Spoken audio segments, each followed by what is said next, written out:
En este video se pretende tener un contexto de nuestro mar Caribe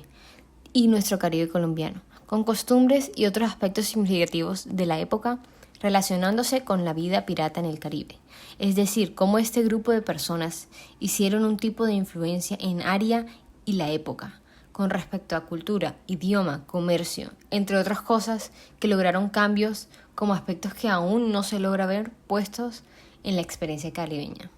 Las tradiciones del Caribe están ligadas por la comunidad nativa como la comunidad que ha llegado desde muy lejos debido al poder marítimo, comercial y territorial de las costas. A lo largo de los años se han mantenido ciertas costumbres.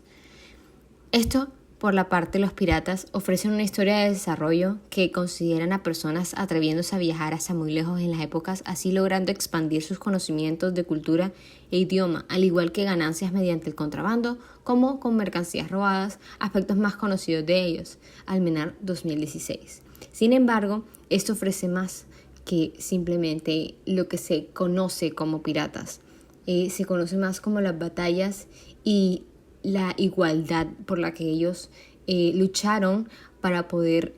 cumplir lo que merecen tener, lo que merecían tener como derecho, como humanos y como ciudadanos de los mares. Los piratas hicieron en su gran parte presencia en el mar Caribe. Sin embargo, la influencia de batallas que enfrentaron con el contexto caribe fue un gran impacto para lo que conocemos ahora como nuestro Caribe y sus tradiciones. Nuestra investigación comienza desde el Caribe. Esta gran cuenca que va desde las Antillas Mayores, las islas de Cuba, La Española y Puerto Rico hasta las costas de Panamá, Colombia y Venezuela. Estos países que la conforman no solamente comparten una ubicación geográfica en el mar Caribe, sino un legado cultural e histórico de muchos años y que empezó mucho antes de que los colonizadores llegaran a América. En primer lugar, queremos ver al Caribe como un centro de desarrollo cultural, un lugar donde nacieron diferentes tradiciones y costumbres, expresiones artísticas como el baile y la música que perduran hasta hoy en día. En primer lugar, me gustaría hablar un poco sobre un artículo que nos habla sobre un ritmo musical de la zona norte del Caribe colombiano, el bullerengue. Esta es una tradición que hace parte de la vida de las personas, que evoca aspectos sociales y que ellos se la deben a sus ancestros afrodescendientes. Es algo que sin duda hace parte de la identidad y que hace parte de su cultura. Un segundo artículo que me gustaría mencionar habla sobre la identidad cultural del Caribe colombiano y el caso del Carnaval de Barranquilla. Esta es una celebración que debe su vestuario, su música y sus bailes a la migración de todas esas personas que llegaron a la ciudad, afrodescendientes, indígenas, españoles y otras personas que sin duda contribuyeron a la conformación de la celebración. Hoy en día sigue siendo una celebración que todos interiorizamos y que sin duda nos representa a nivel internacional. Y en tercer lugar, un artículo que habla sobre las comunidades indígenas de Costa Rica. Ellas, gracias a su cosmovisión, su forma de ver la naturaleza, han podido conservar diferentes tradiciones y costumbres en la agricultura que las ayudan a producir alimentos orgánicos autóctonos, algo que solamente pueden hacer ellos y que sin duda los identifica. Y también ayuda a la formación de su identidad. Finalmente, sabemos que la migración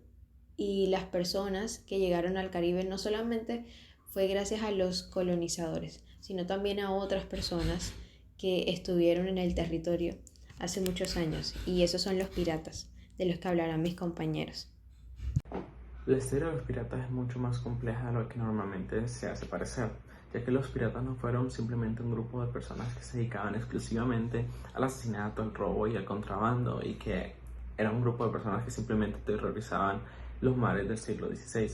La historia es tan compleja que no se le podría hacer justicia en un par de minutos, por lo cual se expondrán algunos datos relevantes en búsqueda de incentivar un interés en este tema tan amplio y tan influyente. Lo primero, es importante definir como tal lo que era un pirata, y estos eran unos grupos de personas cuyas acciones no correspondían a ningún interés estatal, sino más bien un interés propio, el cual era huir de la opresión y esclavitud que conllevaba servir al ejército o a la marina de distintas coronas alrededor del mundo. como se menciona en el libro de la Hidra de la Revolución.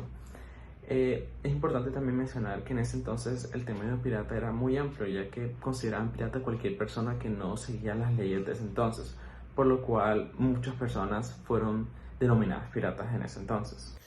Como se menciona en la obra Piratería de Corzo en la Española, es importante entender que la piratería no es algo de un lugar específico, es una actividad que traspasa las barreras históricas y geográficas. El primer pirata reconocido en América, el cual actuó entre 1508 y 1509, se llamaba Bernardino de Talavera. En esta época, una isla en el Caribe tomó gran importancia por ser la puerta de entrada del Caribe y a la América continental, la Española, la cual es la isla que hoy es compartida por República Dominicana y Haití. Esta isla, por ser usada exhaustivamente, causó que el contrabando creciera debido a las fuertes restricciones de la corona española, la cual causó que se terminara volviendo un punto muy importante para los piratas, causando que su influencia y la diversidad que había en los barcos piratas dejaran una marca en la cultura caribeña. Piratas más reconocidos de la época fueron el Olonés, Bartolomé el Portugués, Henry Morgan, Edward Teach, e incluso hubieron mujeres que incursionaron en la piratería, que fueron Anne Bonny y Mary Read. Bueno, contamos con otro autor, siendo Acosta de San Pedro en 2009, con su libro Los Piratas en Cartagena, que viene siendo una narración novelística en el que cuenta hechos históricos en la época que se empezó a ver una guerra con los españoles entre piratas, más exactos en Cartagena, mencionando también Santa Marta, nombrando varios personajes importantes como Hawkins, padre e hijo, Drake, Springs, entre otros. También esto viene siendo una línea de tiempo tipo 1544. También, otro mencionándolo, Fuentes Crispín, en el 2013, es un libro llamado Periplos Ilustrados Piratas y Ladrones por el Caribe Colonial, el cual en el capítulo 1 llamado El Imaginario de los Piratas, se cuenta con unos antecedentes importantes sobre la guerra tras guerra que se veía en el área del Mar Caribe, y cómo esta búsqueda de poder y economía hacía parte del ataque pirata, y esa recuperación de poder por parte marítima de holandeses, franceses e ingleses, también teniendo parte de geografías en el mismo capítulo, también con Herrera, Ángel y sus colaboradores en el 2011, en el libro que se llama Archivos y Documentos, Transcripciones Documentales sobre la Nueva Granada en el Periodo Colonial. En el tercer capítulo, para ser más exactos, llamado Piratas, Corsarios y Contrabando en el Caribe en la segunda mitad del siglo XVII, en su segunda parte se ve más la llamada de los corsarios y piratas en el Caribe, final ya del siglo XVIII, en el que hay expedientes transcritos del 1796, provenientes de 2 goletas hundidas de corsarios ingleses, con el fin de tener una imagen y un concepto diferente, y lo hace más realista aún para ese concepto que tenemos de piratas y corsarios en su época, la cual siempre ha sido un poco errado, un poco diferente a la realidad, viéndola más por el lado de las películas. Esto nos da un acercamiento a lo que de verdad lucharon y a lo que de verdad quisieron dar como suyo y como merecedor a lo largo del tiempo.